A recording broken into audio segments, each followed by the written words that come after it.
Assalamualaikum warahmatullahi wabarakatuh dan selamat pagi.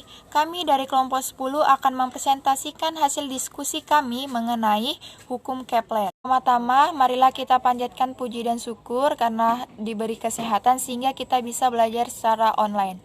Yang saya hormati Bapak Irpandi SPD MSI dan teman-teman sekalian. Sebelumnya, saya akan memperkenalkan diri. Saya Putri Aisyah sebagai moderator. Ada pemateri pertama yaitu Saudari Novita Ramadhani dan materi kedua yaitu Saudara Perhamida.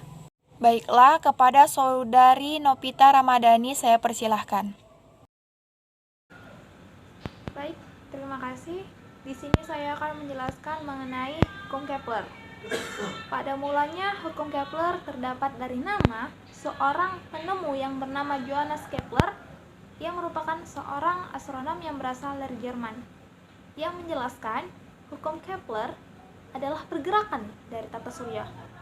Teori Kepler dimulai dipublikasikan sejak 20 tahun setelah buku The Revolution Orbium Coliseum. Hukum Kepler ini ialah hukum yang menjelaskan pembelajaran mengenai pergerakan planet-planet di luar. Nah, ada 4 fungsi hukum Kepler. Yang pertama yaitu menentukan atau menjelaskan mengenai lintasan suatu planet. Yang kedua yaitu menentukan orbit satelit planet, seperti bulan yang mengelilingi bumi. Yang ketiga yaitu menentukan waktu pada orbit planet atau benda langit lainnya. Dan yang terakhir yaitu hukum Kepler biasanya digunakan karena lintasan orbit dengan akurat. Lalu ada penerapan hukum Kepler yang kita lakukan di kehidupan sehari-hari. Yang pertama yaitu dari perbedaan suhu di waktu yang siang hari dikarenakan adanya perbedaan jarak matahari dengan bumi di hari ke hari. Misalnya kayak kan bumi itu merotasi matahari. Ada jarak antara jauh dan dekatnya bumi dengan matahari.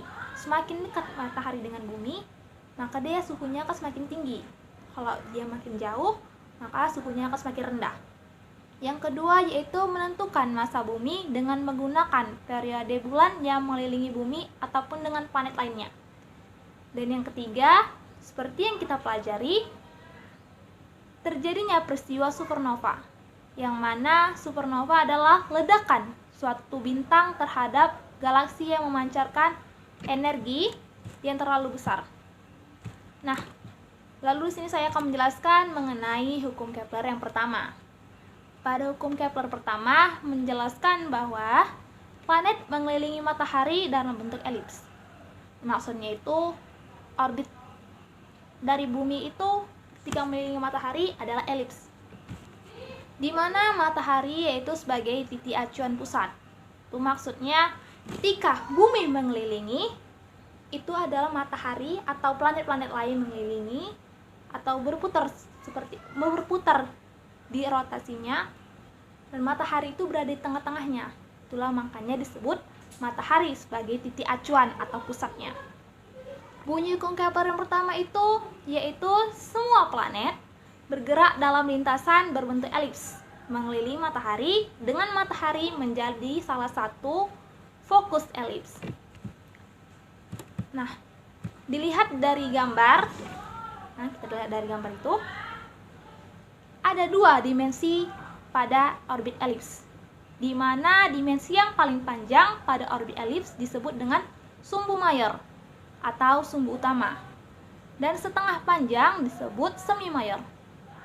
Matahari berada di salah satu titik yang ditandai dengan F1 dan F2. Nah, lihat dari gambar ini. Di sini ada F1 dan F2. Dalam hal ini, planet memiliki 2 jarak. Jaraknya F1 yang semakin jauh dengan matahari dan F2 yang dekat dengan matahari. Bentuk elips ditentukan oleh nilai eksentrisitas. Eksentrisitas yaitu antara 0 dan 1.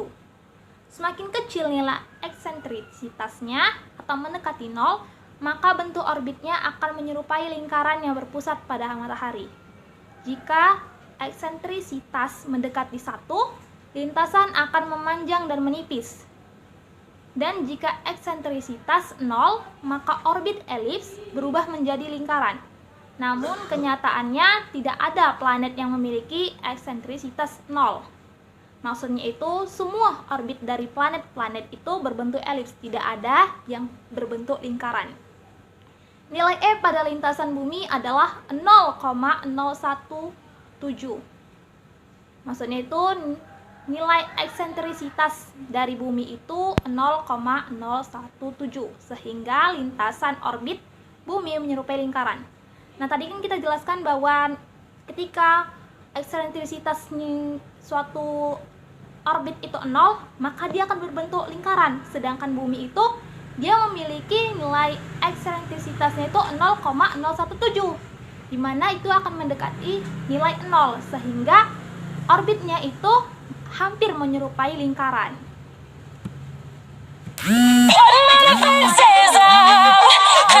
Dari matahari, jika planet terjauh dari matahari, ini planet jauh dari matahari atau di sini jaraknya, di sebelah kanannya F1, maka planet tersebut berada di apelio. Jika planet tersebut paling dekat dengan matahari, ini dekat dengan matahari, F2-nya. Ini kan matahari, di sini F2-nya. Nah, maka planet berada pada perihelion. Pada persamaan hukum gravitasi Newton, gravitasi tarik-menarik berbanding terbalik dengan kuadrat jarak, atau 1/r². Hal ini terjadi hanya pada planet yang memiliki orbit berbentuk elips atau oval. Sekian penjelasan dari saya. Terima kasih. Terima kasih kepada Saudari Novita Ramadhani. Baiklah, untuk penjelasan selanjutnya akan saya jelaskan.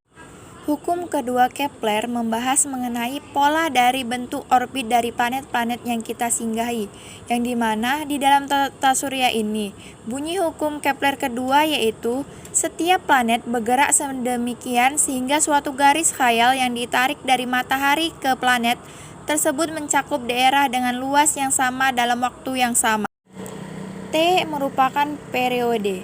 Dari gambar di atas kita dapat melihat bahwa jadi misalkan kita katakan di sini ada matahari dan ada suatu planet di bumi. Maka bumi ini akan mengitari matahari sesuai dengan hukum pertama Kepler, yang dimana dia akan mengitari dalam bentuk elips, di mana matahari berada di salah satu fokus elips. Nah, kita dapat melihat bunyi hukum satu Kepler yaitu setiap planet bergerak sedemikian sehingga suatu garis khayal yang ditarik dari matahari ke planet. Kita tarik garis khayal dari matahari ke planet. Kemudian, planet akan bergerak dari planet A ke titik B. Lalu ditarik garis khayal lagi ketika saat bumi berada di titik B. Maka garis khayal ini mencakup suatu luasan.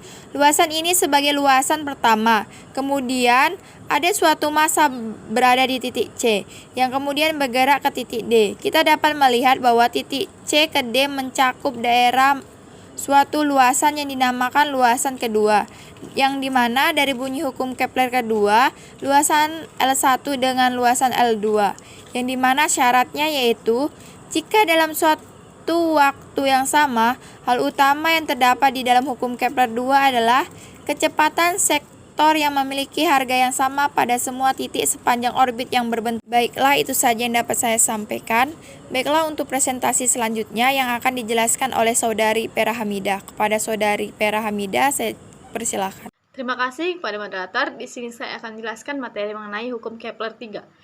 Yang seperti yang kita ketahui, adapun bunyi dari hukum Kepler 3 yaitu kuadrat periode orbit suatu planet sebanding dengan pangkat 3 jarak rata-rata dari matahari. Seperti yang kita ketahui, dari hukum 3 Kepler dapat dituliskan secara sistematis dengan T1 per R1 sama dengan T2 per R2, yang mana T1 merupakan periode planet 1, T2 merupakan periode planet 2. R1 merupakan jarak planet 1 dari matahari, R2 merupakan jarak planet 2 dari matahari. Dalam pencarian rumusnya, K sama dengan T kuadrat per R kubik bernilai 7,5. Adapun fungsi dari hukum 3 Kepler yaitu untuk memprediksi lintasan benda luar yang mengelilingi matahari. Di sini saya akan meninjau hukum 3 Kepler menggunakan pendekatan Newton. Yang pertama, kita lihat dari orbit lingkaran. Dimasukkan ke dalam persamaan hukum gravitasi Newton dan percepatan sentripetal ke dalam persamaan hukum Newton 2. Sigma F sama dengan M kali A. G M1 mm per R1 sama dengan M1 V12 V1 kuadrat per R1, yang mana M adalah massa planet dan mm adalah massa dari suatu matahari, di mana R merupakan jarak planet dari matahari dan V merupakan kecepatan planet pada orbitnya. Di sini saya akan memberikan satu contoh soal mengenai hukum Kepler, hukum 3 Kepler.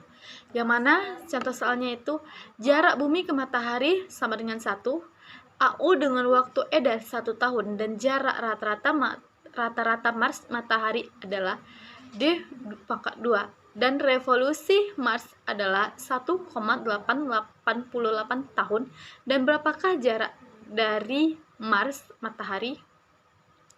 Jawabannya yaitu D1 kubik dibagi D2 kubik sama dengan W1 kuadrat berbanding dengan W2 kuadrat.